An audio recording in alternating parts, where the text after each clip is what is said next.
Hello, hello, শতধর।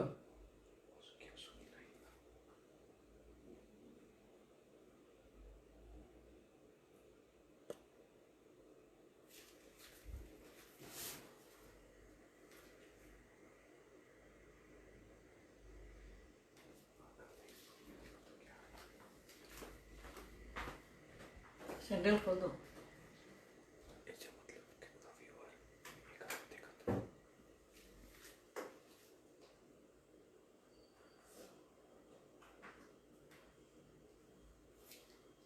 Hello,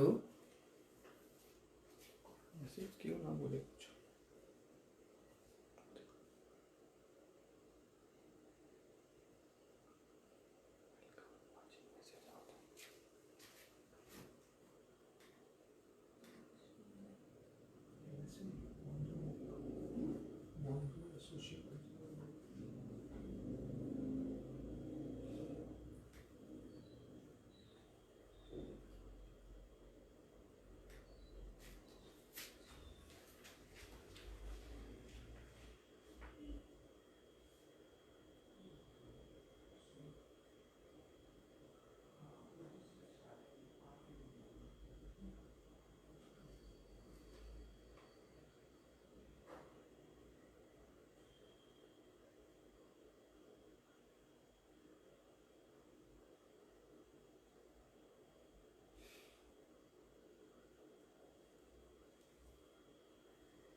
hello,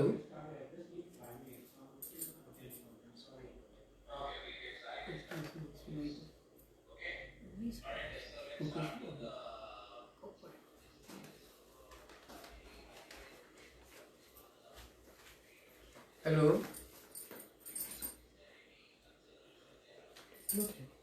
শতধর, শুরু করি। নমস্কার। প্রথমে মঙ্গল মন্ত্র দিয়ে শুরু করছি। মঙ্গলম ভগবান বিষ্ণু, মঙ্গলম গরুড়ধ্বজ, মঙ্গলম পুণ্ডরীকাক্ষ, মঙ্গলায় তনহরি। শতদলকে আমার পক্ষ থেকে, আমার এবং আমার পত্নী দুজনের পক্ষ থেকে অনেক অনেক ধন্যবাদ আমাদেরকে এই সুযোগ করে দেওয়ার জন্য। তাই প্রথমেই আমি শতদলের বাবার উপরে যে কবিতাটাই ছিল সেটার হিন্দি অনুবাদ করেছি এবং সেই অনুবাদ আমি এখানে পড়ে শোনাচ্ছি। শতদলের বাবাকে আমার শ্রদ্ধা জানাই। कविता नाम मेरे पिता। पिता के देह में सफेद धोती और जनेऊ, सुबह शाम पूजा करते थे। पिताजी को देखने में आर्य ऋषियों की तरह लगता था। अपूर्व एवं स्पष्ट उच्चारण में वे बांग्ला गीत गाते थे, बातें करते थे। देश की बात, दस की बात, मानव की बात, जीवन की बात। कैसे रिक्त हो इस देश में आए, समय बड़ा निष्ठुर होता है। जन्म का शहर, परिचित घाट सड़क, चलते चलते यहाँ इस देश में आए, फिर भी दुखी नहीं थे। फिलहाल पिताजी अक्सर मौन रहते हैं। राष्ट्रीयता के प्रश्न पर कठिन हो जाते हैं। बीच बीच में बोलते बांग्ला और बंगाली की बातें। तो আমার শতকোটির বাবার প্রতি শ্রদ্ধা জানালাম। এখন শুরু করতে গিয়ে আমি কবিতার প্রতি কিভাবে আকৃষ্ট হলাম সে সম্বন্ধে বোধহয় দু চার কথা বললে ভালো হয়। কারণ যিনি আমাকে এই দিকে টেনেছিলেন তিনি আমার অগ্রজ শ্রদ্ধেয় দাদা। ছোটবেলায় যখন ক্লাস 5-এ পড়ি তখন একবার আমাদের স্কুলে রবীন্দ্র জয়ন্তী হয়েছিল। আমি সেই অনুষ্ঠান দেখতে গিয়েছিলাম। ফিরে আসার পর আমার দাদা আমাকে বললেন, তুমি রবীন্দ্র জয়ন্তীতে অংশগ্রহণ করেছিলে? আমি বললাম না। তিনি আমাকে বললেন কেন? তারপরে তিনি আমাকে বললেন, আচ্ছা ঠিক আছে, পরের বছর যখন হবে বা স্কুলে কোনো ধরনের অনুষ্ঠান হবে তখন তুমি তাতে অংশগ্রহণ করো। সেই শুরু হলো। কারণ আমি দাদাকে দেখতাম তিনি ইংরেজি এবং বাংলা এবং সংস্কৃতেও যখন যা মনে হতো লিখতেন। প্রতিদিন দিনলিপি লিখতেন ইংরেজি এবং হিন্দি ভাষায়। সে যাই হোক, তখন থেকেই আমার শুরু হলো কবিতার প্রতি একটা টান। আমাদের স্কুলের শিক্ষক ছিলেন রমন নাথ। তিনি কবিতা যে প্রতিযোগিতাগুলো হতো তার বিচারক থাকতেন এবং ছিলেন চন্দ্রিকা প্রসাদ শুক্ল। অপূর্ব গলা ছিল, উদাত্ত গলায় তিনি রবীন্দ্রনাথের কবিতা যখন আবৃত্তি করতেন আমরা বিমোহিত হয়ে শুনতাম। সে যাই হোক, তখন থেকেই আমার কবিতার প্রতি একটা কি বলা হয় ঝোঁক হলো এবং নিজেও রচনা করতাম। বেশ কয়েকবার কবিতা রচনা করে স্কুল থেকে পুরস্কারও পেয়েছিলাম। যাই হোক, এই গেল আমার প্রাথমিকতা। তাই আমার অগ্রজ দাদাকে শ্রদ্ধা জানাই। তিনি এই জগতের দিকে আমাকে টেনে নিয়ে গিয়েছিলেন বলে। এখন আমি প্রথমেই কবিতা ব্যাপারে শুরু করছি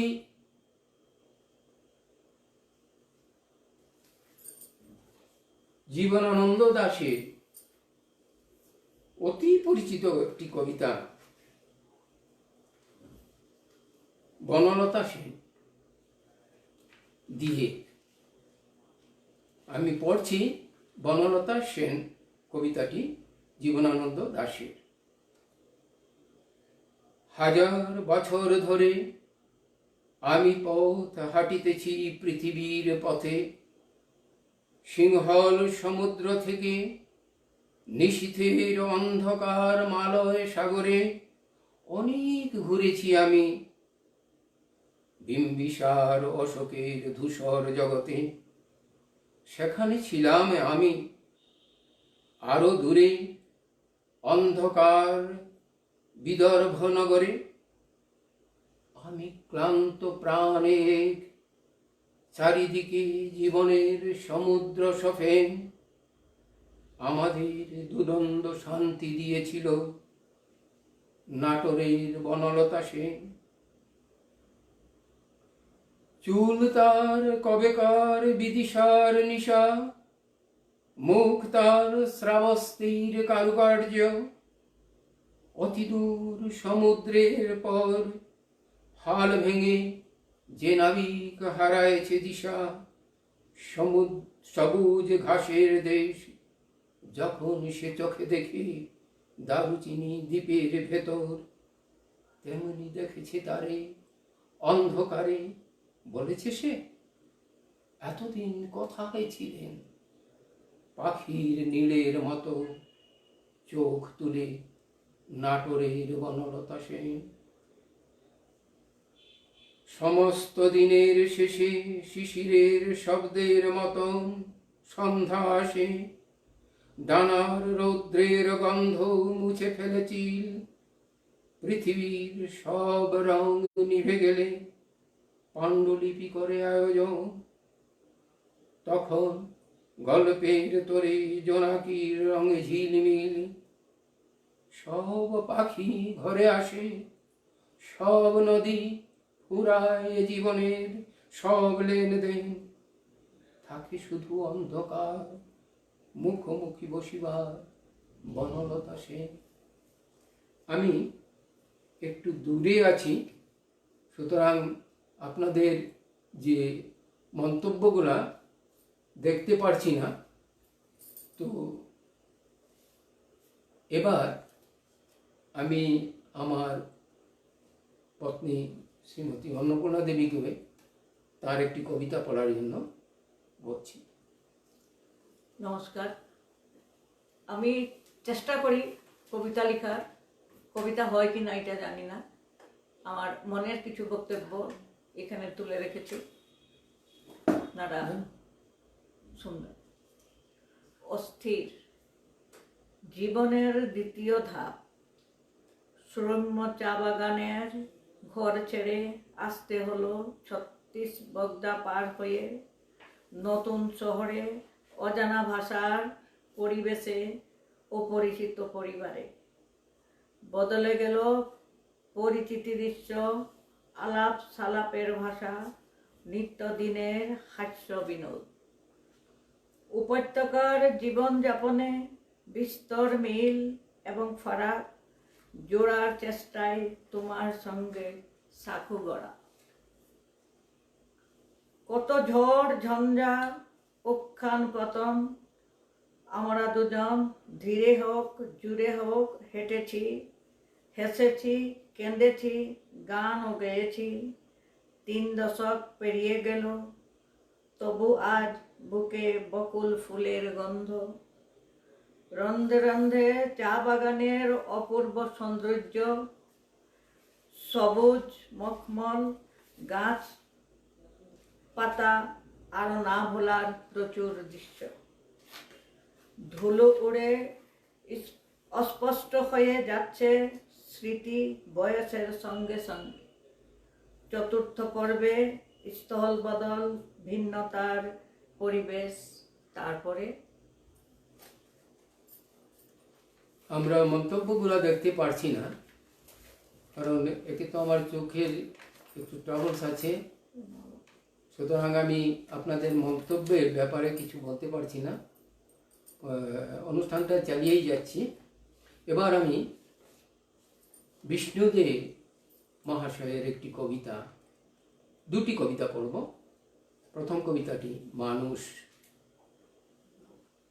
মানুষ কি করে এত পারে?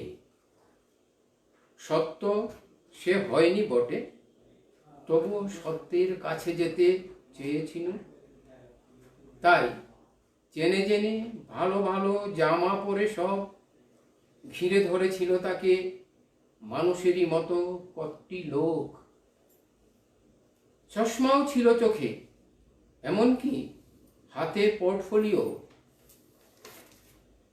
তদুপরি দাঁত আছে, হেসে কথা বলে মাঝে মাঝে। মুখ থেকে লালা ঝরে, চোখ থেকে গুড়ি গুড়ি পোকা। বেগ থেকে নীল হয়ে ফুঁসে ওঠে দুধ পোষা সাপ। দিনকে যে রাত করা, কিছুই কঠিন নয় বুঝে। নিমিষে চোখের সামনে চুরি করে নিয়েছে পুকুর, আর এরা দুই পায়ে মানুষের বেশি না দাপাদাপি করে। তার কাছে এসে বুক থেকে হাড় খুলে যায়। অবিকল মানুষেরই মতো কোটি জামা পরা লোক, মানুষ তবুও তার ভালোবাসা রেখে গেছে পায়ে। দ্বিতীয় কবিতাটি নিগড় বন্ধুকে চিঠি। এই কবিতার মধ্যে ভাব আপনারা সবাই প্রবুদ্ধ, কবিতা ভালোবাসেন। অল্প কথায় একজন দক্ষ কবি কিভাবে মনোব্যথা এবং কিভাবে তার বক্তব্য মানুষের মর্মে পাঠিয়ে দেন বা মর্মে ঢুকিয়ে দেন, এই কবিতাটি তার একটি উৎকৃষ্ট উদাহরণ বলে আমি মনে করি। নিগড় বন্ধুকে চিঠি। রিচার্ড, তোমার নাম আমার শব্দের মধ্যে আছে। Richard, Richard. কে রিচার্ড? কেউ নয়। রিচার্ড আমার শব্দ নয়। রিচার্ড, তোমার নাম আমার স্বপ্নের মধ্যে আছে। Richard, Richard. কে রিচার্ড? কেউ নয়। রিচার্ড আমার স্বপ্ন নয়। রিচার্ড, তোমার নাম আমার দুঃখের মধ্যে আছে। Richard, Richard. কে রিচার্ড? কেউ নয়। রিচার্ড আমার দুঃখ নয়। দুটি কবিতা আমি বিষ্ণুদেব মহাশয়ের শোনালাম। এখন আমি আমার স্বরচিত একটি কবিতা, হিন্দি কবিতা আপনাদের কাছে রাখছি। আপনারা জানেন, চা বাগানের সঙ্গে যারা পরিচিত তারা সবাই জানেন যে চা বাগানে একটি নাচঘর থাকে এবং নাচঘরের পাশেই পূজা মণ্ডপ। প্রতি বছর দুর্গা পূজার সময়, কালী পূজার সময়, লক্ষ্মী পূজার সময় এবং অন্যান্য কোনো উৎসবের সময় এই মণ্ডপেই পূজা হয় আর নাচঘরে নানা ধরনের অনুষ্ঠান হয়। মাফ করবেন। তো এই নাচঘরে বাজারের দিনে বা তলবের দিনে বাজারও লাগে। तो ওই নাচঘরে নিয়ে আমার এই কবিতাটি।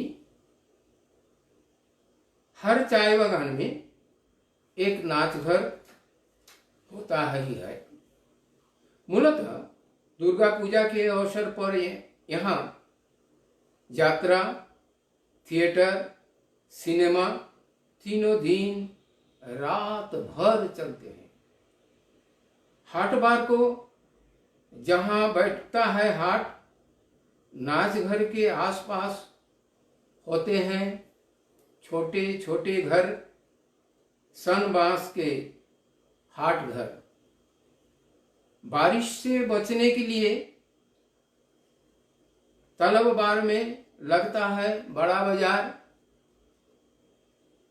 हर तरह की चीजें, बच्चों के लिभाने वाली मिठाइयाँ, कपड़ों की दुकान, गद्दा माल की दुकानें, मनिहारी एवं तरह तरह की सस्ती, जल्द ही नष्ट हो जाने वाली व्यवहारिक वस्तुएं बिकती है दूने या तीन गुने लाभ में। यात्रा सिनेमा के दिन बस्ता, कपड़ा, चटाई बिछाकर अपना अपना आसन सुरक्षित करने की धुन शाम से ही ढलते आपाधापी महिलाएं आती है बैठती है उस पर। पुरुष खड़े रहते हैं, घर से कुर्सी लाते, बैठते, आंख दौड़ाते, इशारों में बातें करते, नजर लड़ाते। शराब की गंध, हो हल्ला, कभी कभार मारपीट। बाबूपाड़ा की महिलाएं सुंदर सुसज्जित पोशाक आशाक, नक्थलीन और पाउडर की सुगंध, हंसी खुशी मुस्कान भरा मुखमंडल, जैसे वे हैं किसी ग्रहांतर के वर प्राप्त जन। তো এখানে আমি নাচঘর এই কবিতাটি হিন্দিতে আপনাদের কাছে রাখলাম। যারা চা বাগানের সঙ্গে পরিচিত তারা নিশ্চয়ই এই দৃশ্য চোখের সামনে তাদের ভেসে উঠেছে। এখন আরেকটি হিন্দি কবিতা আমি পড়ছি। खिड़की से झांका तो देखा विराट आकाश, छोटी चिड़िया पेड़ की टहनियों पर फुदक फुदक कर उड़ती है, बैठती है, कुछ बोलती है। समय के बहाव में उपल खंड सा बह रहा हूं, समय की शुरुआत कब, कहां से, कैसे हुई। मैं अपना यह स्वरूप पाने से पहले कहां था। क्या मैं भी लाख कोटि योनियों में भटकते भटकते एक कोशी जीव से मानव जन्म पाया। क्या यह पूर्व निर्धारित था या ये सब घटनाक्रम घटते ही रहता है। इतना बड़ा दिगंत विहीन आकाश, इतने ग्रह नक्षत्र, इतनी आकाश गंगाएं, कोटि कोटि सूर्य के अपने परिवार, उनके बीच जीव जंतु, सृष्टि का विचित्र प्रकार, अनंत पहेली, अगणित सवाल। এবার অন্নপূর্ণা দেবীকে বলছি উনি তাঁর কবিতা পাঠ করবেন। আমি একটি হিন্দি কবিতা পাঠ করব। पोटली। किसी एक शुभ क्षण तुमसे भेंट हुई थी और मैंने संजोई हुई पोटली तुम्हें दी थी। समय की पहियों के साथ तुमने बहुत ही बेदर्दी से उसे बिखर दिया। फिलहाल सूरज डूब रहा है, हम शाम की ओर कदम बढ़ा रहे हैं। पोटली की चीजें जो बिखरी थी पुरानी हो गई। अब तुम ही कहो, पोटली खोल हमदर्दी से कभी देखोगे भी। उसमें कैसी कैसी चीजें किन हालातों पर मैंने संजोए थे। তো এখানে আমি দেখলাম দু একজন নাচঘর দেখেছেন, যেমন মৃদুলা এবং আরো প্রসূন নাচঘর সম্বন্ধে তাদের মন্তব্য বলেছেন। যাই হোক, আমার ভালো লাগছে আপনাদের আমার কবিতা পাঠ ভালো লাগছে বলে। শুনুন একটি কবিতা, একটি কথা তুলসীদাস বলেছেন। তুলসীদাসকে তো আপনারা জানেন, রামচরিত মানস এর রচনাকার। পৃথিবীর বইগুলোর একটা সমীক্ষা কোথাও আমি পড়েছিলাম যে আজ পর্যন্ত সবচেয়ে বেশি পঠিত যে কাব্যগ্রন্থ সেটা হলো রামচরিত মানস, এবং তার লেখক হলেন, তার কবি হলেন তুলসী দাস। সে তুলসী দাস সম্বন্ধে অনেক কথা বলা যায়, এখানে আমি সে কথায় আসছি না। আমি তার একটি লাইন কোট করছি, সেটা হলো এরকম: নিজ কবিত্ব কে হি লাগিন নিকা সরস হো অথবা অতি ফিকা। অর্থাৎ নিজের কবিতা কাকে ভালো লাগে না, সেটা সরস হোক অথবা নিরস হোক। তো আপনারা আমার প্রশংসা করছেন, এটা আমার কাছে একটা গৌরব প্রাপ্ত। একটা কবিতা পড়ছি ওই চা বাগানের সম্বন্ধে। চা বাগানে আমি ছিলাম, সুতরাং চা বাগান সম্বন্ধে আমার প্রচুর অভিজ্ঞতা আছে। আমি তাদের সঙ্গে মিশেছি। চা বাগান থেকে সরে এলে আমি অন্য এক কবিতা একসময় বলেছিলাম, তাদের হারিয়ে গেলে হারিয়ে যায় আমার জগৎ। আমি ওই জগতেই বড় হয়েছি, সুতরাং চা বাগান সম্বন্ধে আমার প্রচুর আবেগ থাকে কোনো কোনো সময়। যাই হোক, আমি পড়ছি কবিতাটা। আমার শৈশব এখনো আকুল জিজ্ঞাসা নিয়ে ঘুরে বেড়ায় চা বাগানে, নাচ ঘরে, হাট ঘরে, দুর্গা মণ্ডপের আশেপাশে, পলাশ গাছের কাছে, ছোট খেলার মাঠে। আমার শৈশব এখনো বাগানের লাইনে লাইনে, কাটাখাল নদীর পারে পারে, একাকী অথবা সঙ্গী নিয়ে ইতস্তত পায়চারি করে, অথবা বসে থাকে পারে। ছোটবেলায় বাংলোর মুখে বিশাল তেঁতুল গাছ, দুপুর বেলায় ভূতে হয়ে ভুলেও যায় না কেউ ওই দিকে। আর সরস্বতী পূজার ভোরে বড় বাংলার ফুল চুরি করার সঙ্গী হতাম। সম্ভ্রান্ত পোশাক আশাকে সজ্জিত বাগানের বনেদি পরিবারের সদস্যদের সুখ সমৃদ্ধি মুখ ভ্যাংচাত যেন দারিদ্র লাঞ্ছিত সন্তানদের বিস্মিত চোখকে। করুণ বেবাক ওই সব মুখের দিকে চেয়ে আমার শৈশবের আকুল জিজ্ঞাসা আজও হাওয়ায় লীন হয়ে ঘুরে। সামাজিক উৎসবে, পূজা পার্বণে, খেলাধুলায়, বিজয় সমারোহে, অফুরন্ত উল্লাসের স্রোতে ভেসে যাওয়া দুঃখ, পীড়া, লাঞ্ছনা, বেদনা, ভারাক্রান্ত নৈমিত্তিক আস্থা, অস্থায়ী প্রেরণা। ভুল পথে মনে মনে প্রত্যয়ের, না এটা অন্য কবিতা, ওটা ওখানেই শেষ। এবার আমি আবার অন্নপূর্ণা দেবীকে বলবো, তিনি যেন তার কবিতা পাঠ করেন। আমার পড়াশোনা অসমীয়া ভাষায়, তাই আমি প্রথমে অসমীয়াতে লেখার চেষ্টা করেছিলাম। এখানে আসার পরে আমার স্বামীর সাহায্য পেয়ে আমি বাংলাতে লেখার চেষ্টা করি। আর অনেক ভুল ভ্রান্তি হয়, ওটাতে উনি শুদ্ধ করে দিন।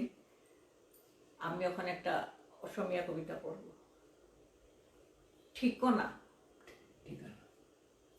সখী কেনেকৈ কম তোমাক মোৰ ঘৰৰ ঠিকনা,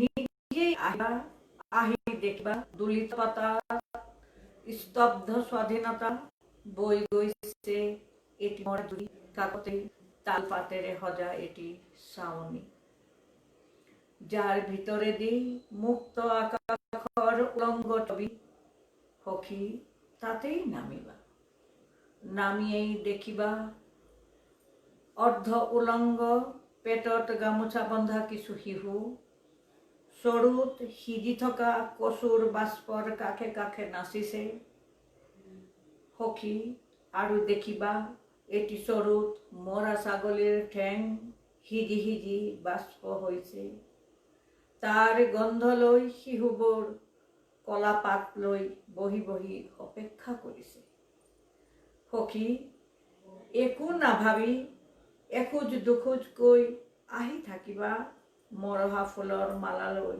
মই আগুৱাই আহিম। ধন্যবাদ। এখানে দেখছি প্রসূন চক্রবর্তী, সুপ্রিয় ভট্টাচার্য, মৃদুলা, আদিমা,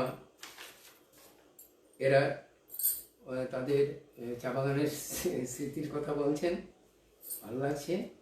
এবার চা বাগান থেকে আমি সরে আসি বিবেকানন্দ সম্বন্ধে কিছু কবিতা আমি লিখেছিলাম, এখানে দু একটি বলবো।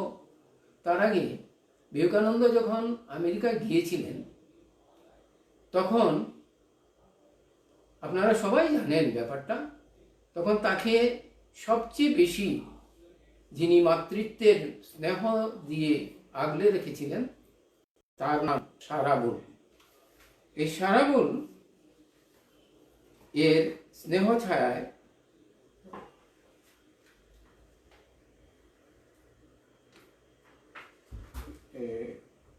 বিবেকানন্দ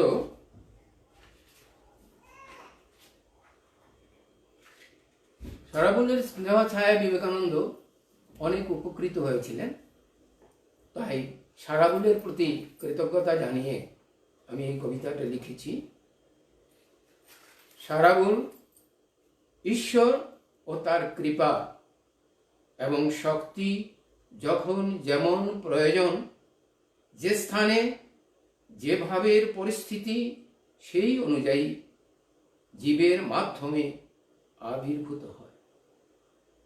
বিশ্বাসীরা সেই রূপ, সেই মহিমামণ্ডিত মাধুর্যের বিকাশ নীরব মনের মগ্নতায় দেখেন আর অফুরন্ত স্নেহ সিঞ্চনে লালন করেন স্নিগ্ধতায়, সুচিতায়, যুগ প্রেক্ষাপটে অপূর্ব কুশলতায়।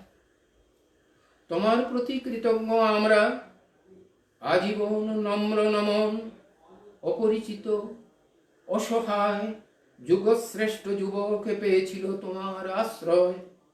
তুমি তাকে দিয়েছিলে মাতৃত্বের বিশাল আঁচল। এবার বিবেকানন্দ, নরেন্দ্রনাথ থেকে বিবেকানন্দ হওয়ার পথে যার সবচেয়ে বেশি অবদান, তার প্রতি বিবেকানন্দ কিভাবে আকৃষ্ট হয়েছিলেন সে সম্বন্ধে ছোট্ট একটি কবিতা আমি পাঠ করছি আবার। ভেতরের আলোড়ন তোমার হাজারো প্রশ্নের ডামাডোল, তাঁর ছিল অদ্ভুত অপূর্ব কৌশল, শুচি স্নিগ্ধ গভীর সরল দৃঢ় প্রত্যয়, দৃষ্টির তীক্ষ্ণতা, ভাবনায় বহমান সদানন্দ লহর, আর এক পরশ পাথর শান্ত করেছিল তোমার মনের ঝড়। কত গভীরে তার অবগাহন, কত ছিল বিস্তার, অনুভূতির সূক্ষ্মতম তার অদৃশ্য রাডার। যোগ প্রবুদ্ধ জন স্তব্ধ হতবাক, দেখে সমাধিস্থ শরীর তাঁর আর বিরাট। অনায়াসে উগরে দেয় যেন সমস্যার সমাধান, রত্নাকর জ্ঞানে শাশ্বত সত্যের ধারা সজীব বহমান। সব পেয়েছিলে তুমি তাঁর কৃপায়। আলোক নির্ঝর ঢেউয়ে ঢেউয়ে ভাষায় মানুষের হৃদয়ে দূর করে অন্ধকার। সেই সঙ্গে এখন আরেকটি কবিতা যেটি শ্রী শ্রী মায়ের প্রতি নিবেদিত, আমি আপনাদের কাছে রাখছি। সকলের মা, করুণায় যার হৃদয় ধুয়ে মুছে দেয়, যে ধারা বয়ে নিয়ে যায় গ্লানি, অসুচি, অপরাধ বোধ, বুদ্বুদ হয়ে উড়ে যায় উন্মুখে এসনা, মধুরিম সুচি স্নিগ্ধ সুরভিত হয়ে মিশে এসে প্রেরণা অদ্ভুত, কল্পনার রঙিন বাহার, ঐশ্বর্যে অনুপম ভাড়ার। তার স্নেহ সিঞ্চিত ছায়ার সন্ধান দেবে কি আমার? সাধারণ দেহধারী এক অক্লান্ত কর্মতৎপরতায়, নানা ছন্দে কথাবার্তায়, আচরণে সহিষ্ণুতায়, অপরিসীম কৌতূহল, আগ্রহ নিরন্তর। তাঁর ইচ্ছে সন্তানের চিত্ত শুদ্ধ হোক, ঔদার্য উদ্বুদ্ধ করে, উদ্দীপনে চিত্ত হয় সুস্মিত নির্মল, কঠোর অথচ কোমল, অবগুণ্ঠনে ঢেকে রাখে রূপের বাহার, আবেগ মুগ্ধ সন্তানের কেউ কেউ পায় তোমার অনন্ত ঐশ্বর্যের অজ্ঞাত সংবাদ। এভাবে আমি বিবেকানন্দ, সারাবুল এবং শ্রী শ্রী মায়ের সম্বন্ধে কবিতাগুলো পড়লাম। আমার আরো অনেক কবিতা পড়বার আছে। আমি দুঃখিত আপনাদের মন্তব্যগুলা চোখের অসুবিধার জন্য ঠিক করে দেখতে পারছি না, অনেক ছোট ছোট লেখা। আমি আবারও অন্নপূর্ণা দেবীকে বলবো উনি তার কবিতা পাঠ করুন। এটা একটি বাংলা কবিতা।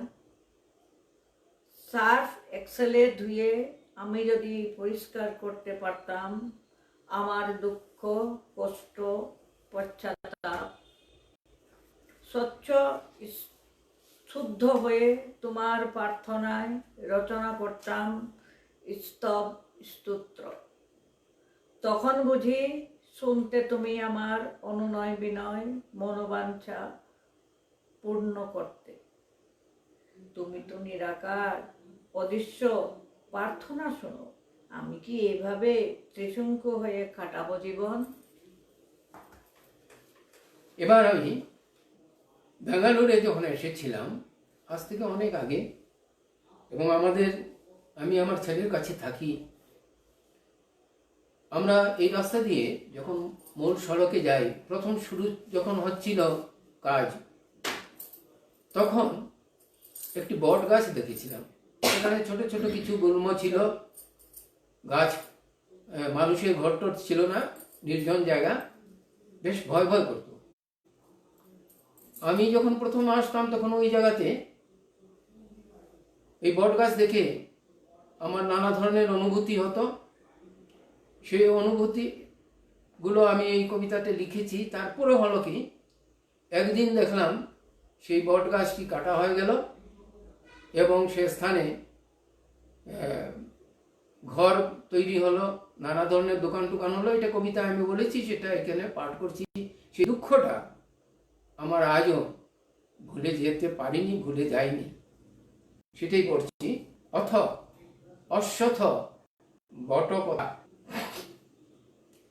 প্রায় 10 বছর আগে প্রথম যখন গৃহ নির্মাণের কাজ দেখার জন্য এই দিকে আসতাম, পথের পাশে বিরাট অশ্বথ গাছটি ছিল, অনেকগুলি ঠেসমূল মাটি ছুঁয়ে, আর তার বিস্তার নজর কাড়ার মতো। অশ্বথ গাছের ডালে ডালে, পাতায় পাতায় দেবতাদের বাস। শৈশবে শুনতাম, শনি মঙ্গলবারে প্রদীপও জ্বালিয়েছি মঙ্গল কামনায়। নির্জন প্রায় অঞ্চলে গাছটি দেখে যাতায়াতের সময় শরীর শিহরিত হতো, সশঙ্কিত হতো এবং সন্ত্রস্ত হতো। পাছে দেবতাদের কেউ নেপথ্যে কৃতকর্মের নৈতিকতার প্রশ্ন তুলে যদি কিছু বলে।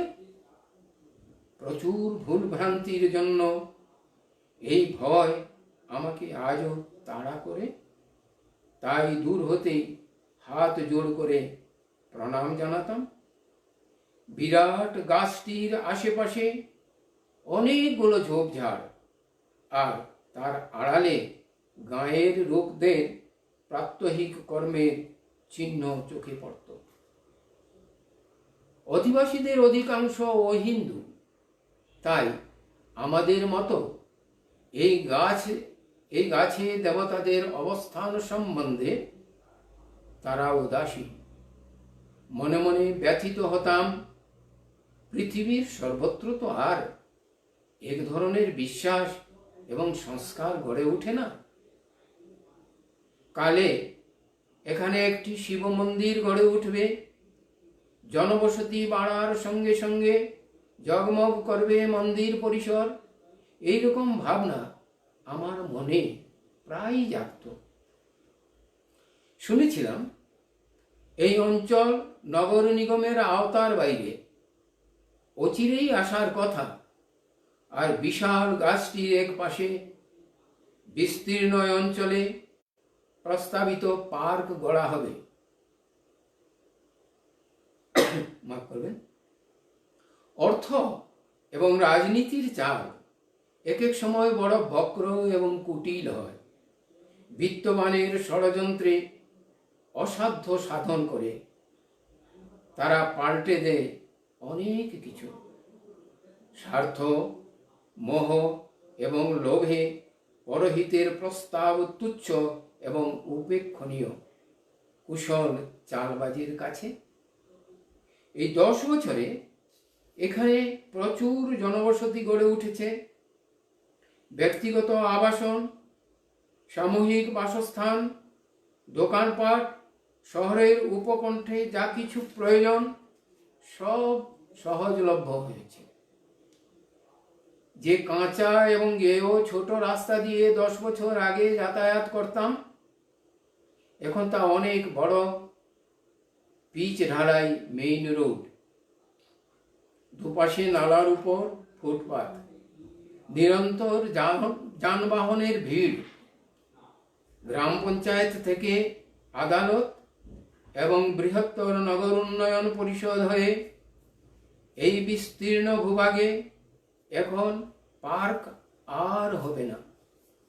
ব্যক্তিগত মালিকানায় করায়ত্ত জমি, গাড়ির গ্যারেজ এবং আরো অনেক ছোট ছোট দোকান। একদিন সকাল 10টা-11টার সময় দেখি, মাফ করবেন, একদিন সকাল 10টা-11টার সময় দেখি অশ্বত্থ গাছটি কেটে টুকরো টুকরো করে রাখা হয়েছে। থমকে গেল আমার পা, আহত হলো আমার মন,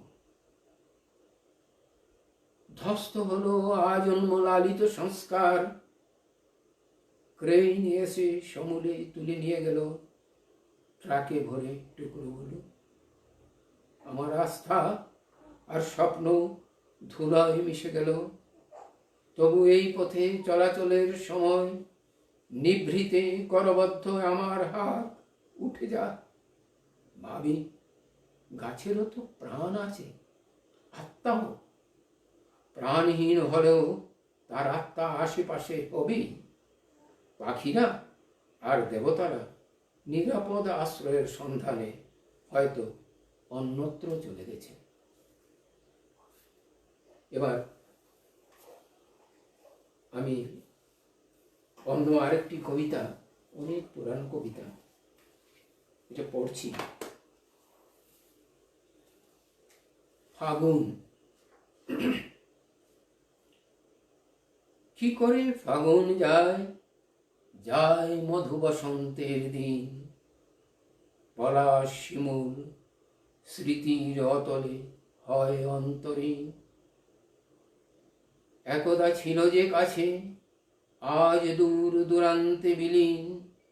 কিভাবে বালক বেলার অনন্ত উদ্দাম দিন ক্রমশ শিথিল হয়, ঝরে পড়ে রোমাঞ্চন রঙ্গিন।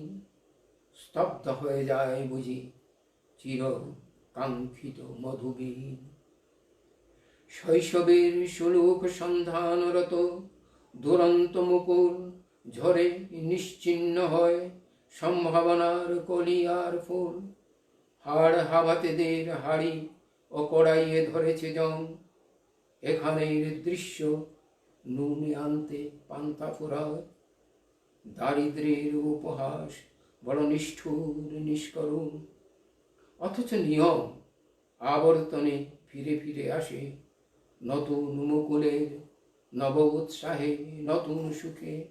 আলো হাওয়ায় অনন্ত প্রাণের সঞ্চার, অনন্ত রূপে মিলন বিচ্ছেদ। কত অভিসার রহস্য জড়ায় ছন্দে, গীতে নৃত্য মুদ্রায়। জীবনের স্রোত বয়ে যায় আনন্দ ব্যথায়।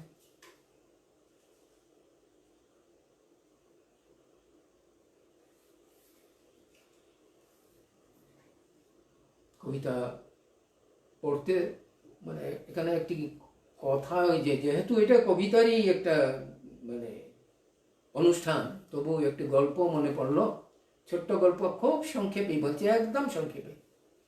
এক বাড়িতে ভূত ছিল। তো ভূত কোনো মতেই ঝাড়ফুঁক ওঝা গুনি দিয়ে যাচ্ছিল না, ভাবছি যে চলে যাচ্ছিল না ভূতটি। তখন একজন তাকে বলল যে একজন আধুনিক কবিকে নিয়ে আয়, সে ভূত তাড়াতে পারবে। মিলেও গেল তাকে একটি কবি। তো বললো, তো আপনার কি লাগে? বললো, আমাকে একটি তখন লন্ঠনের দিন, ইয়ের দিন নয়, লন্ঠন, তেল ভরা লন্ঠন দিয়ে দাও, সলই দিয়ে দাও, আর কিছু লাগবে না। তারপরে রাত 10টার পরে সে ওই পাঠ শুরু করলো, অনবরত পড়ে যায়। পড়তে পড়তে ভূত তো দেখলো যে এ তো সারা রাত জেগেই আছে, আর কি সব বকাবকি করছে, এখানে আর থাকা সুবিধা নয় বলে ভূত চলে গেল। তো আমাদের ব্যাপারটা অনেকটা ওই রকমই। আমরা যখন সুযোগ পাই, তখন সেই সুযোগের শ্রোতা যখন পাই, তখন সেই মানে হিতাহিত জ্ঞানও অনেক সময় হয়তো থাকে না। আমায় ক্ষমা করবেন, আমি আরেকটি কবিতা পড়ছি, পরিচয়। পথ ধরেই তো চলা, হাঁটতে হাঁটতে হঠাৎ একটা টান, ফিরে এসে যেন সাম্রাজ্য সামলানো, অকাট্য যুক্তির দুর্গ গড়ার ব্যস্ততা, আফসোস, অবসাদ, বিজয়, উৎসাহ, আহ্লাদ, অকারণ অভিমান, উল্লাস, সব কিছুর প্রতি প্রবল অনীহা। মা বলেছিল, সব কিছুকে উপেক্ষা করে হাঁটতে হয়, কঠোরভাবে নজরে রাখিস মনটাতে, আকাশ পাতাল ওঠানামা তার, কোনো ব্যাপারই নয়। বাবা কিন্তু কিছুই বলতেন না, অসীম সহনশীলতায় নীরবে দিন যাপনের অনন্য উদাহরণ ছিলেন তিনি। প্রচুর শ্রম, কঠোর মনন, অসীম উৎসাহ এবং সংকল্পের ভাঁজে ভাঁজে তীব্র কর্মোদ্যম ছিল আমার দাদার। তার পর্বতারোহণের নীরব অধ্যবসায়, নিয়মের ব্যতিক্রমে ক্ষুব্ধ হতেন খুব। ভাগ্য বিড়ম্বিত তিনি, হতাশায় ভেঙে পড়েছিলেন শেষ জীবনে। সবাইকে পথ টানে না, শ্রম সকলের সার্থক হয় না, ধৈর্যের লক্ষণ রেখায় কজন আর থাকে।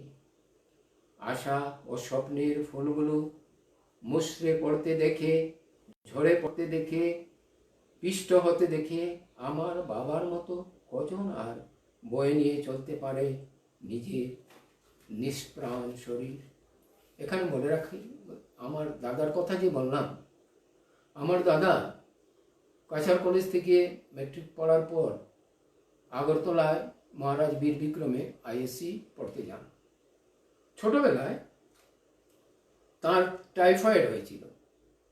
এই টাইফয়েডের কারণে তখনকার দিনের চিকিৎসার তেমন সুযোগ ছিল না, আজ থেকে 70-80 বছর আগের কথা বলছি। আর আমরা তো চা বাগানের ছিলাম, সুতরাং চা বাগানের চিকিৎসা ছাড়া অন্য কিছু ছিল না। দাদা তো টাইফয়েড ঠিক হলো, কিন্তু তার কানটা মানে আজীবন এর জন্য তিনি প্রায় বধিরের মতো ছিলেন, খুব কম শুনতেন। কিন্তু এই কথা কাউকে বলতেন না যে তিনি কম শুনেন। মহারাজ বীর বিক্রম কলেজে পড়ার সময় অন্যান্য বিষয়ে তার তখনকার দিনে 70% নম্বর থাকতো, কিন্তু প্র্যাকটিক্যালে যখন তিনি গেলেন, প্র্যাকটিক্যাল স্যার কি বললেন, তিনি বললেন না যে আমি কানে কম শুনি। তিনি কি সে প্রশ্নের উত্তর কি জিজ্ঞাসা করা হলো আর কি সব বলে দিলেন। ফলে তিনি সেই আইএসসি পরীক্ষায় পাশ করতে পারলেন না। তারপরে অবশ্য নিজের চেষ্টায় তিনি প্রাইভেট বিএ পরীক্ষা দিয়ে বিএ ডিগ্রি নিয়েছিলেন। তিনি কাশীপুর স্কুলে শিক্ষকতা করতেন এবং খুবই নিষ্ঠাবান এবং অত্যন্ত দরদী শিক্ষক ছিলেন। একবারের একটি কথা এখানে আলোচনা বাহুল্য মনে করছি না তার সম্বন্ধে বলতে। একটি ছাত্র কিছু ক্লাসে পড়ার সময় দুষ্টুমি করেছিল। তিনি তাকে ডাকলেন কাছে বেত মারার জন্য। ছাত্রটি এলো না। কাছে যখন না আসার পরে তিনি অত্যন্ত দুঃখিত হলেন এবং নিজের হাতে পরপর কয়েকবার বেত মেরে হাতটা লাল করে দিলেন। শিক্ষকেরা কাছে, পাশের ক্লাসের শিক্ষকেরা এসে তাকে থামালো। এই ঘটনা ওই অঞ্চলে সাড়া জাগিয়েছিল। যাই হোক, আমার দাদা স্কুলে পড়ার সময় রবীন্দ্রনাথ, শরৎচন্দ্র, বঙ্কিমচন্দ্র এবং অন্যান্য তদানীন্তন তখনকার সমসাময়িক যারা ছিলেন তাদের সাহিত্য প্রায় শেষ করে নিয়েছিলেন পরে। দুর্ভাগ্য তার, এই শারীরিক অসুবিধার জন্য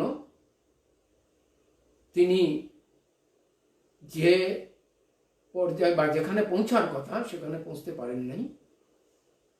তার কবিতার বই আছে, আমি প্রকাশ করেছি তার কবিতা বাংলা হিন্দিতে, এবং তিনি বলা যায় যে তিনি হিন্দি ভাষার প্রথম গদ্য লেখক।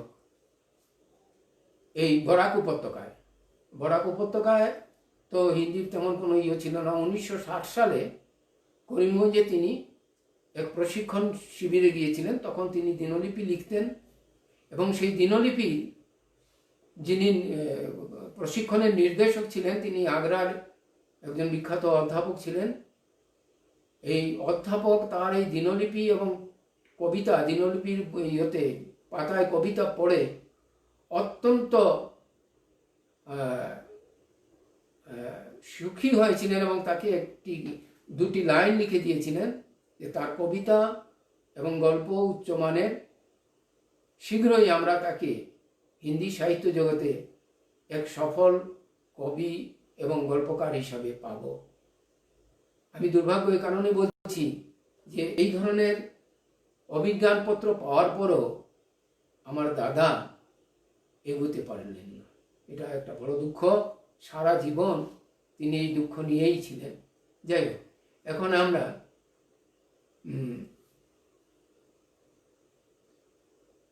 আমি রবীন্দ্রনাথের, কারণ রবীন্দ্রনাথ যেমন হিন্দি সাহিত্যে বা কবিতার কথা মনে হলে তুলসীদাস এর কথাই প্রথম মনে পড়ে, তো ঠিক তেমনি রবীন্দ্রনাথের কথা তো প্রতিদিনই যারা রবীন্দ্রনাথ পড়েছেন, মূল রবীন্দ্রনাথের লেখা পড়েছেন, ভিন্ন ভাষা অনুবাদের কথা বলছি না, তারা এমন কোনো দিন বোধহয় যায় না যখন রবীন্দ্র ভাবনা তাকে ভাবিত করে না।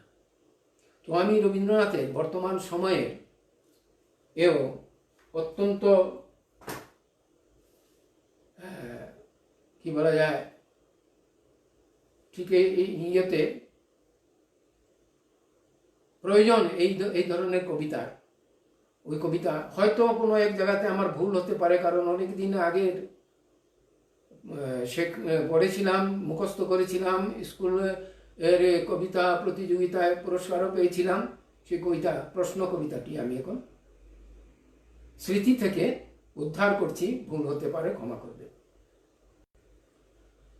ভগবান, তুমি যুগে যুগে দূত পাঠিয়েছ বারে বারে, দয়াহীন সংসারে বলে গেল তারা ক্ষমা করো, বলে গেল ভালোবাসো।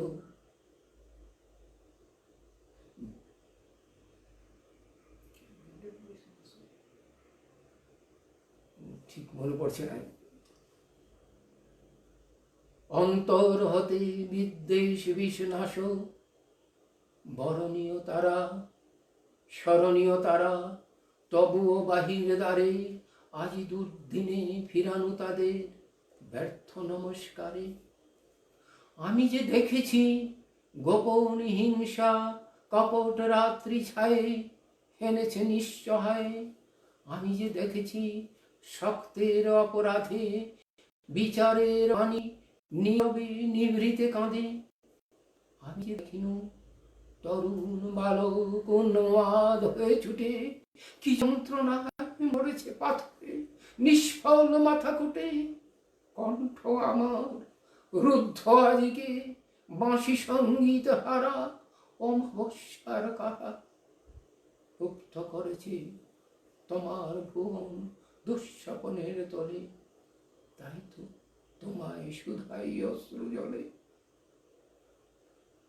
যাহারা তোমার বিষাইছে বায়ু নিভাইছে তব আলো, তুমি কি তাদের ক্ষমা করিয়াছ? তুমি কি বেসেছ ভালো? মাফ করবে, এই কবিতা পড়তে পড়তে চোখে জল এসে গেল।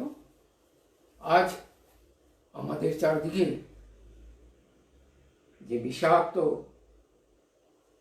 পরিবেশ সৃষ্টি হয়েছে, সেই পরিবেশে যারা সৃষ্টি করছেন তারা কি ভেবে করছেন সেটা জানি না, কিন্তু কষ্ট হচ্ছে সাধারণ মানুষের, খেটে খাওয়া মানুষের। যারা স্বার্থপর তাদের কথা এখানে আমি আর কিছু বলবো না। এখানে 2 বিঘা জমির কিছু পোরশন, একটা সামান্য অংশ আমি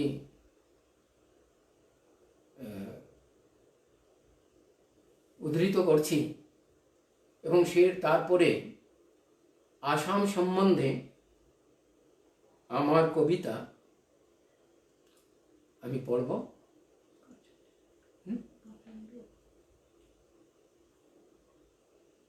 নমো নমো নমো সুন্দরী মম জননী বঙ্গভূমি, গঙ্গার তীর স্নিগ্ধ সমীর জীবন জুড়ালে তুমি। অবারি তোমার গগন ললাট চুমে তব পদধূলি, ছায়া সুনিবিড় শান্তির নীল ছোট ছোট গ্রামগুলি। পল্লব ঘন আম্র কানন রাখালের খেলা গেহ, স্তব্ধ অতল দিঘি কালো জল নিশীত শীতল স্নেহ। বুক ভরা মধু বঙ্গের বধূ জল লয়ে যায় ঘরে, মা বলিতে প্রাণ করে আনচান চোখে আসে জল ভরে। এই অংশটা এই জন্যই বললাম, এরপরে আমি তো অরিজিনালি মূলত উত্তরপ্রদেশের লোক, কিন্তু আমার জন্ম লেখাপড়া সব কিছু আসামে, সুতরাং আসাম আমার জননী। আমি আসামের উপরে একটি দীর্ঘ কবিতা লিখেছি, সময় হয়তো হবে না, আমি এর অর্ধেকটা এখানে হিন্দিতে পাঠ করে শোনাচ্ছি। এটা অনেকটা গানের মতন, হিন্দি কবিতা পড়ার যে স্টাইলটা সেই অনুসারে পড়ছি। মাতৃবন্দনা অর্ধেকটা পড়ব। अनुपमादक हरियालियो शोभालित ललाम, गिरि पर्वत नग बन सर सरिता कुंज पुंज सूठाम। नित नूतन डम्बरू घन अम्बर रंग रूप लोभान, उच्छल अगणित झरना नृत्य मुखर उद्दाम। स्निग्ध निबिड़ नीर मग्न कुटीर धीर, हर मुह मुस्कान। पावन धरती की बेटी मेरी माता असम महान। ब्रह्मा के आशीष धन्य नद ब्रह्मपुत्र अभिराम, मान सरोवर समावृत देवे अंत प्रवाही ज्ञान। ब्रह्म कुंड के पुण्य पुंज से मुक्त पाप भो परशुराम। शंख कपिल बरबक्र तीर जोग सुधा कियो पान। भुवन गिरि चारु मनोहर शिव नित भने पुराण। पावन धरती की बेटी मेरी माता शम महान। भगदत्त ने रौंदा कुरुक्षेत्र में पांडव का अभिमान। कौन न जाने वीर घटोत्कच उषा निरुद्ध आख्यान। छिन्नांश शती का नीलाचल में पावन पीठ प्रधान।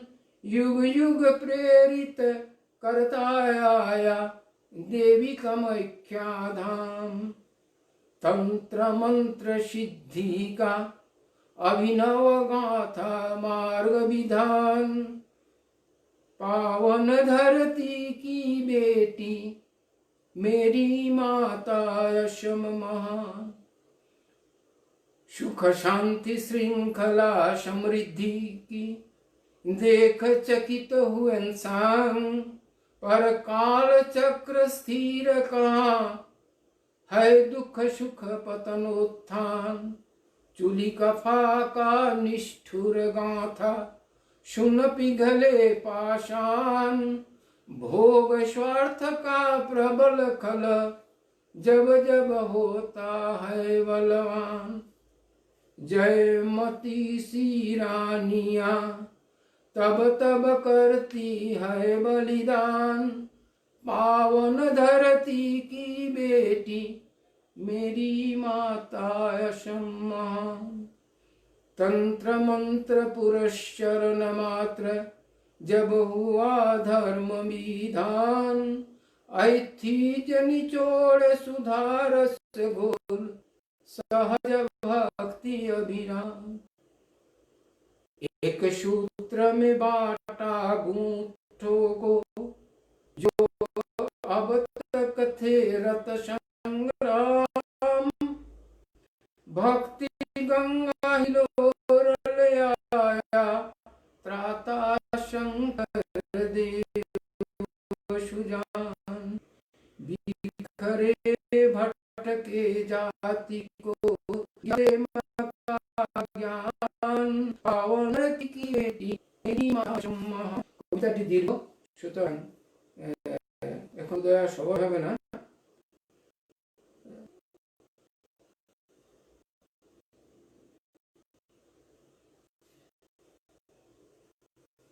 সময় হয়ে গেছে।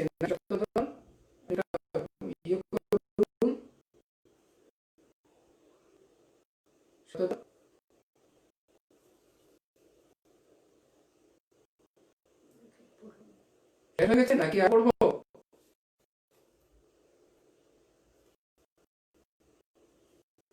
হ্যালো,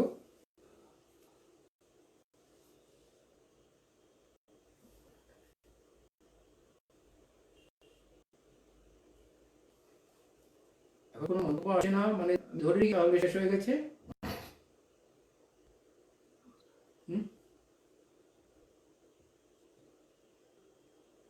ঠিক আছে, তাহলে আজকের এই অনুষ্ঠান এখানে শেষ করছি। আর আমি আবার যারা মন্তব্য করেছেন দুঃখিত, তাদের মন্তব্যের কোনো জবাব দিতে পারলাম না ঠিক মতো। তো সবাইকে ধন্যবাদ, বিশেষ করে শতদলকে। শতদল আমাকে সুযোগ করে দিয়েছে, সেজন্য ভবিষ্যতে আবার যদি কখনো সুযোগ পাওয়া যায় তাহলে আরও কবিতা করা যাবে, পাঠ করা যাবে। কারো বিশেষ সম্বন্ধে আমার অনেক ইচ্ছে ছিল আরও কিছু পড়ার। যাই হোক, যখন সময় নেই তাহলে আর কিছু করার নেই। নমস্কার।